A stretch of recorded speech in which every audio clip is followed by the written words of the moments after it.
viewers, in my last lecture I had discussed with you epimers, diastereomers and enantiomers.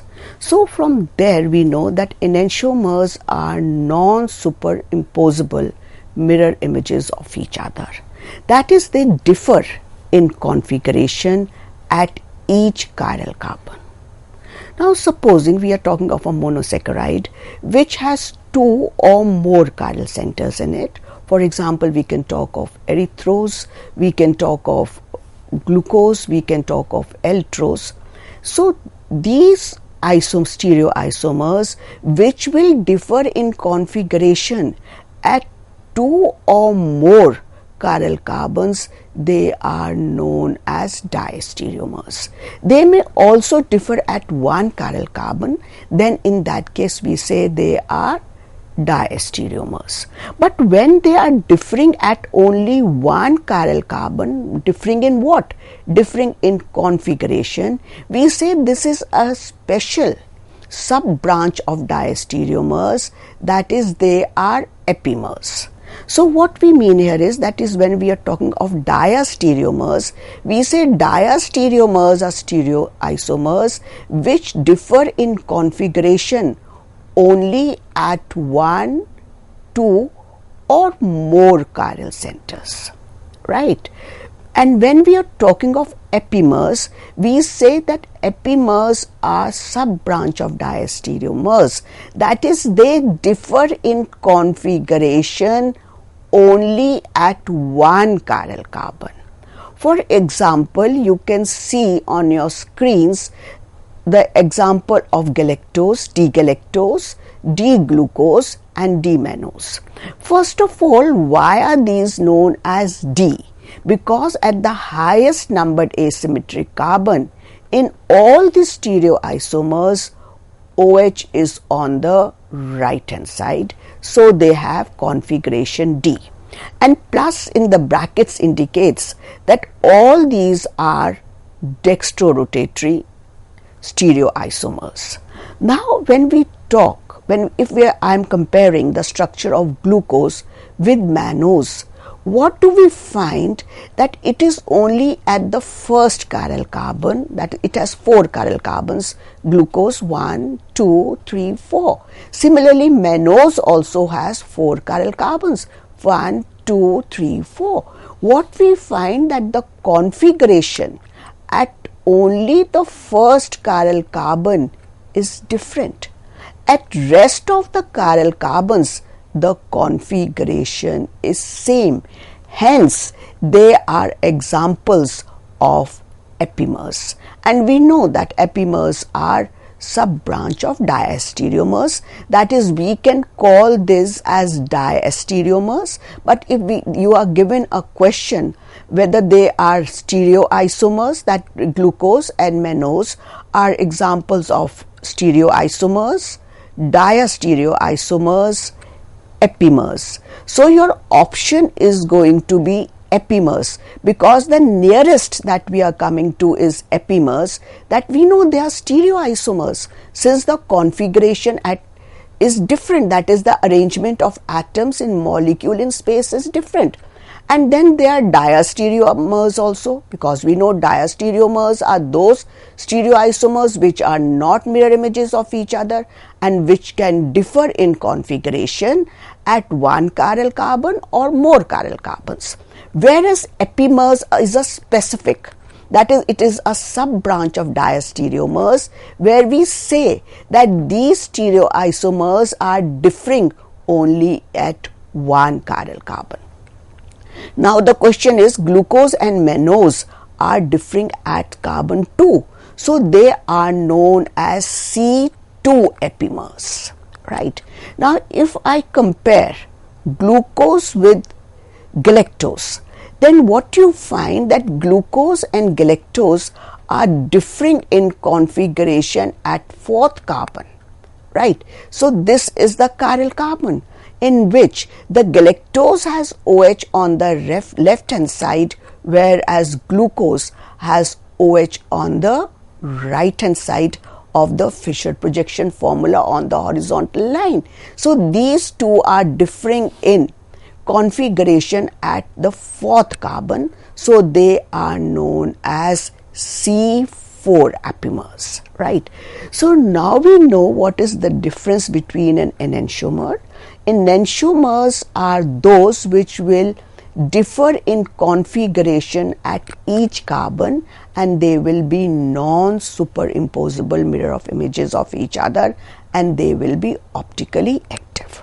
When we talk of diastereomers, they are stereoisomers which will differ in configuration at only few chiral carbons, which may be 1, 2, 3. If the molecule is having 4 or 5 chiral carbons, they will not differ in configuration at all chiral carbons. Whereas epimers are special type of diastereomers which differ in configuration at only one chiral carbon. So for example, if we talk of altrose and glucose, they are diastereomers since they are differing in configuration at 2 chiral carbons, whereas glucose and galactose are examples of epimers which are differing in configuration at C4 carbon. And if we talk of capital D glucose and capital L glucose, they are examples of enantiomers which are differing in configuration at each chiral carbon. Now I would like to discuss with you another very important aspect of structural chemistry of monosaccharides, that is the cyclic form of monosaccharides. The monosaccharides can also exist in cyclic forms, and when they exist in cyclic forms, that form is known as anomers.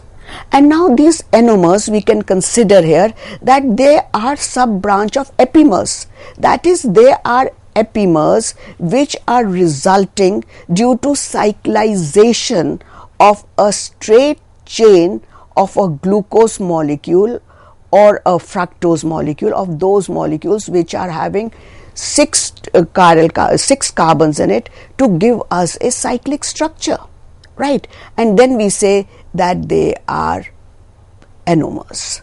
So why does a glucose molecule or a fructose molecule or a mannose compounds having C6H12O6 have the tendency to form structural structures?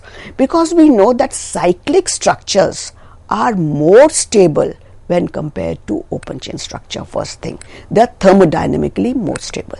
Now when we are talking of, and why does now this glucose molecule undergo cyclization?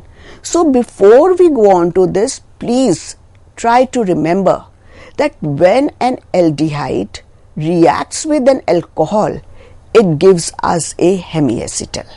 What we mean here is that this carbonyl group here can undergo nucleophilic addition reactions, and we know that this alcohol has a hydrogen which is acidic in nature, which is attached to an electron withdrawing group, which is oxygen, which is more electronegative as compared to hydrogen.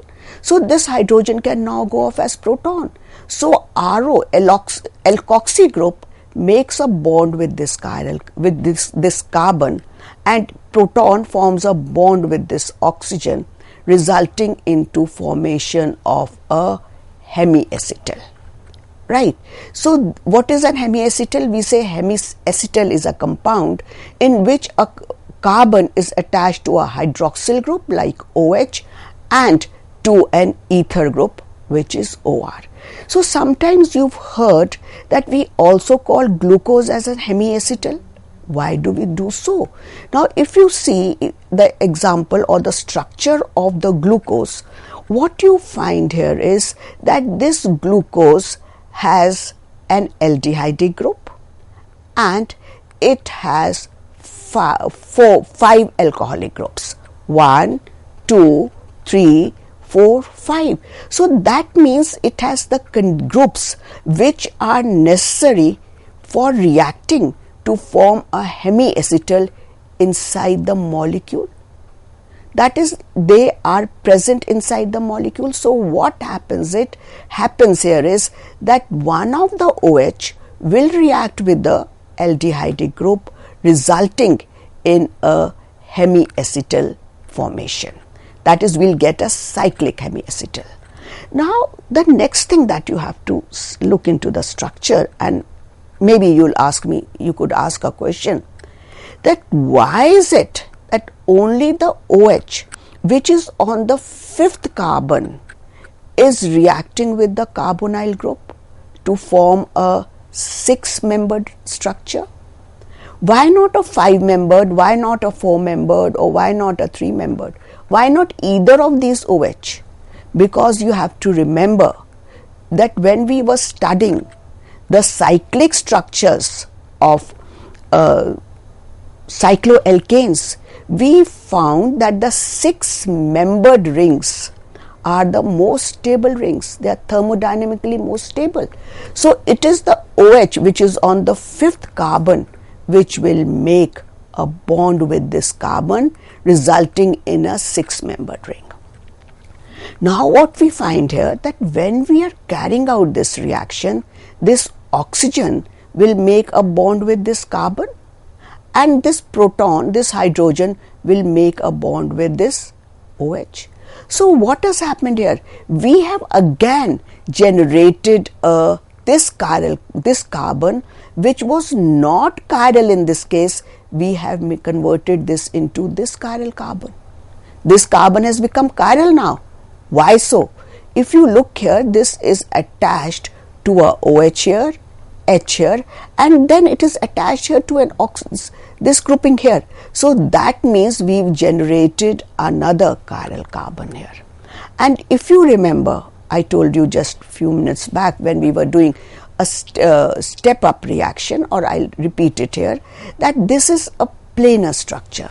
So since this is a planar structure, the OH, this bond, after the oxygen has formed a bond with this carbon, there is a full negative charge on oxygen here, and there will be conformational change here, that the H which will make a bond, it can attack either from this can now rotate, and we can have OH either on the right hand side or on the left hand side. So what we are doing, we are generating here a new stereocenter. First of all, you've got to remember this. So we've generated a new stereocenter, and what we are getting here is a cyclic hemiacetal. And why is it so? Because this structure is more stable. Next, what you have to remember is, now let us go back to this structure again. And I would like to discuss or compare these two structures. And when you compare these two structures, what you find, that the orientation at this chiral carbon will be different. At all other chiral carbons, the configuration will be same. That is, you have, what do we have here? We have this is OH is on the right hand side here. See, this OH is, we'll see what will be the orientation of this OH. OH is on the right hand side, OH is on the left hand side, then we have a OH on the right hand side in both these structures, and then again we have a OH here on the right hand side. So this is what we mean to say, that we've created a epimer. So now when we look, this is a structure which we've made here. So now we'll compare it with another structure, and then you'll see that these are epimers. So when we say that when we make a cyclic form of glucose, that is, glucose undergoes hemiacetal formation by reaction between a OH on the 5th carbon and the carbonyl group, we get two stereoisomers which differ in configuration at C1. And when we will take up the case of ketosis, we will find that they are differing at C2. And in this case, now let me take another example here. Now see, I showed you the one structure in the previous slide. Now imagine, I want to explain this here. That is, we have this open chain structure, And now when we have this open chain structure, you have to keep in mind that the structure that we'll get is a 6-membered ring. You could also ask, why can't this OH take part in the reaction? Because if this OH will take part in the reaction, we will get a ring which is 7-membered, and in which those 7-membered, 6 atoms will be that of carbon and the 7th atom will be that of oxygen. So that ring is less stable. 7-membered rings are less stable as compared to 6-membered rings. So the OH, first thing that you have to keep in mind, at the 5th carbon will take part in the reaction.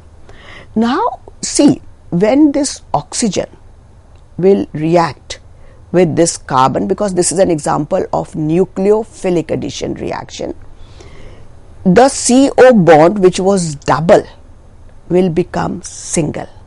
And now when it becomes single, this can rotate, that is we can have a different conformations here. In one case, that oxygen could be on the right hand side, and in the other case this oxygen could be on the left hand side, and then this hydrogen will make a bond with oxygen, resulting in the formation of hemiacetal, right? So we say, because this can, after initially the rotation here was restricted because of the double bond between carbon and oxygen, but when we have single bond between OH here, this becomes, the bond becomes free and it can rotate. Now we can have 2 configurations at this chiral carbon. So what you're seeing here is that we've generated a new chiral carbon. In one case, the OH is on the left hand side, and in the other case, this OH is on the right hand side. So these are now anomers. So these are anomers. So what you have to remember is, what are anomers? The cyclic form of glucose are anomers, and they are formed due to reaction between a hydroxyl group on the 5th carbon and a aldehyde group, resulting whether we can have a OH on the left hand side or we can have a OH on the right hand side here. So they are now, if you look into these structures carefully, what you will find that these structures are differing in configuration only at C1. That is, at C1 the OH is on the left hand side, where in one structure, and in the other structure the OH is on the right hand side. Whereas when we look into the other chiral molecules, chiral atoms, what we find, the configuration is same at the 2nd carbon, that is OH is in both the structures is on the right hand side at the 2nd chiral carbon, at the 3rd it is on the left hand side, then on the 4th it is again on the right hand side. So that means, what are they? What are anomers? Anomers are special type of epimers in which they differ in configuration at C1, right? Now, and this carbon, the epimeric carbon here, you see this is the epimeric carbon. Why is this the epimeric carbon? Because it is at this carbon that the configuration is different. And the second point that you have to remember is that this carbon, we have to differentiate between this epimeric carbon and rest of the carbons. That this epimeric carbon is a special type of carbon which is known as anomeric carbon. That is, this carbon is attached to 2 oxygens. This is attached to 1 oxygen here, and this is attached to 2 oxygens here, right? So these are these 2 structures, that is the structure number 1, this, and the structure number 2 here. They are anomers, and these carbons are anomeric in nature. Sometimes what they do is they give you 2 structures and then they ask you to identify the anomeric carbon. So you have to remember, the anomeric carbon is the carbon which is attached to 2 oxygens. Next thing, as you can see on your screens, we have written alpha, D, glucopyranose. Why are we writing pyranose here? Because now we will go on to next structures, that is of Haworth projection formula for this structure, and the basic structure there is that of pyrene, so we call it as glucopyranose because it's a monosaccharide, a carbohydrate that we are indicating by adding the word ose, which is of glucose, and when we are writing pyranose we are indicating it to that it is a cyclic structure. Then D indicates here that it is having OH on the right hand side at the highest numbered asymmetric carbon. Plus is indicating that this molecule is dextrorotatory. And alpha is indicating, when we are writing alpha, now alpha is indicating that what is the orientation of OH on the anomeric carbon. In alpha form, the OH is on the right hand side, or in the beta form it is in the left hand side. But when we will write it in the Haworth projection, we will see on which side do we have OH in the alpha form and which form do we have it on the beta form. On which side of the Haworth ring, that is we have it on the top of the ring or below the ring.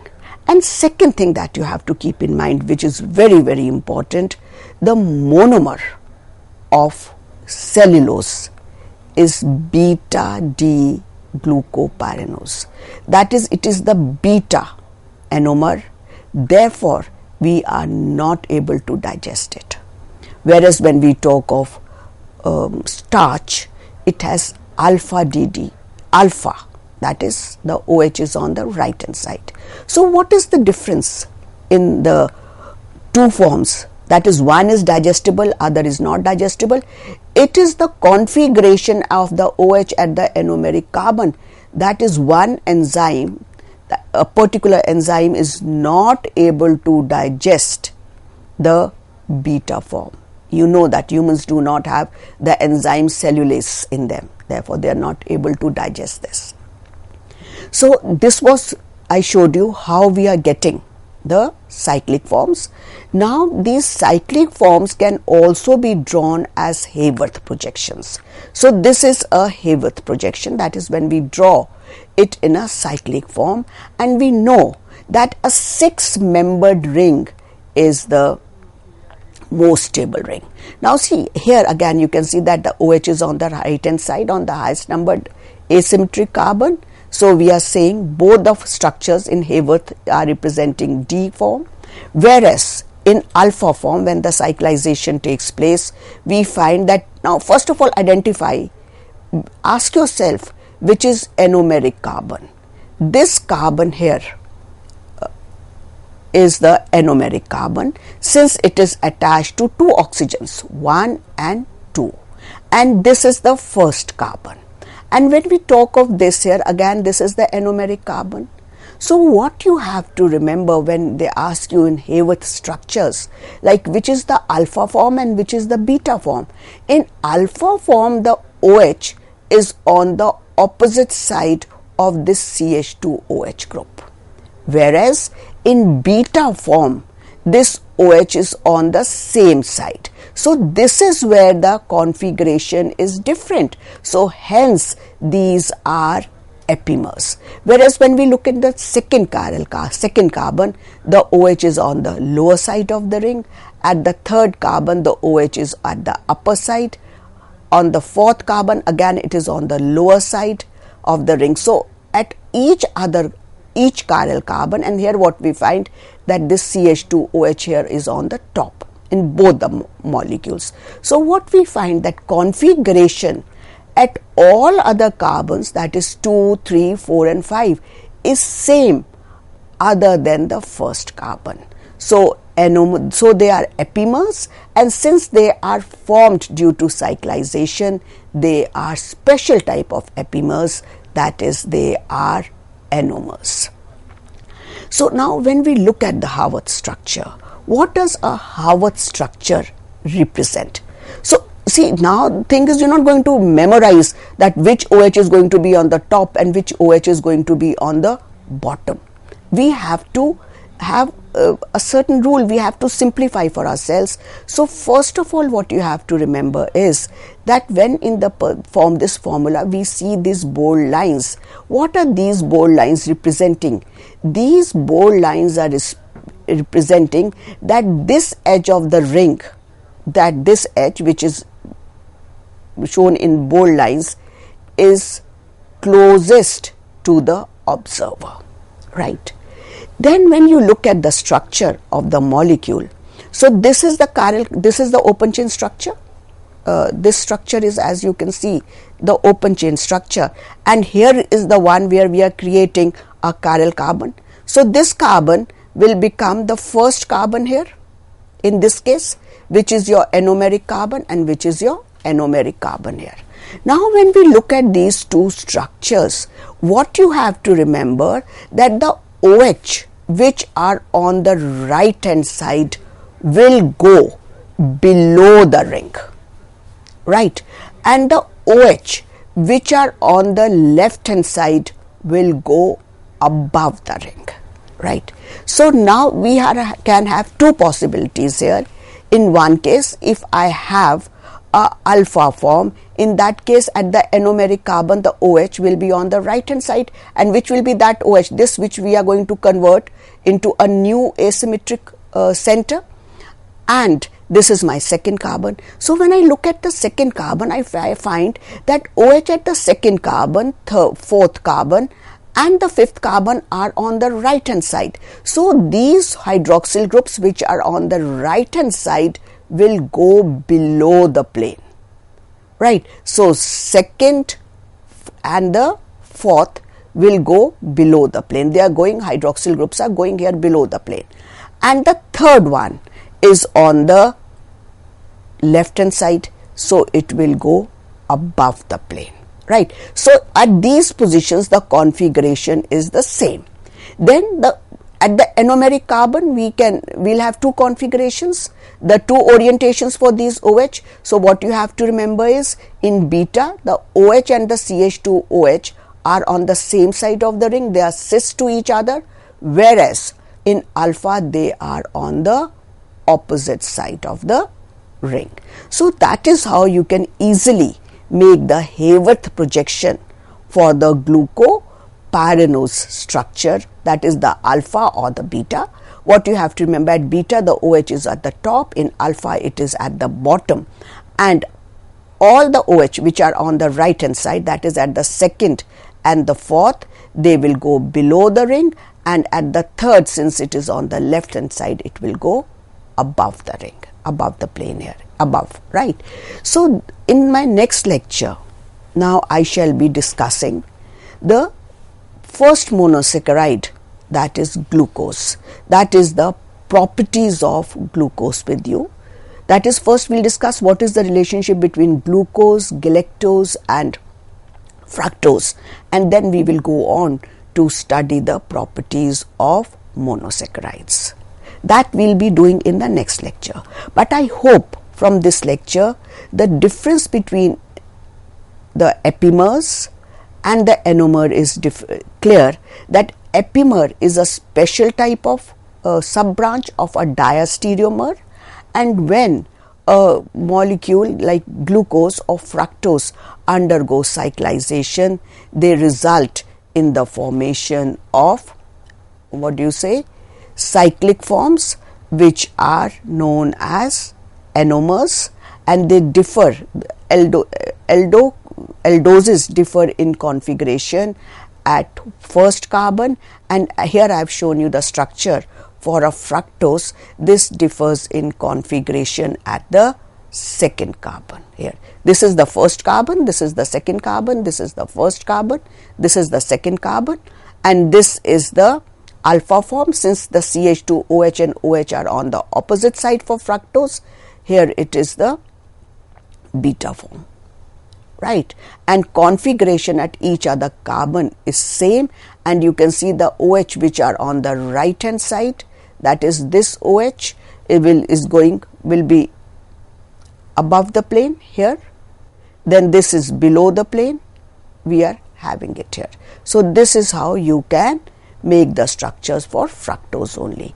fructose also. And what you find in this case, the anomeric carbon is the second carbon, whereas for aldoses the anomeric carbon was the first carbon. Thank you.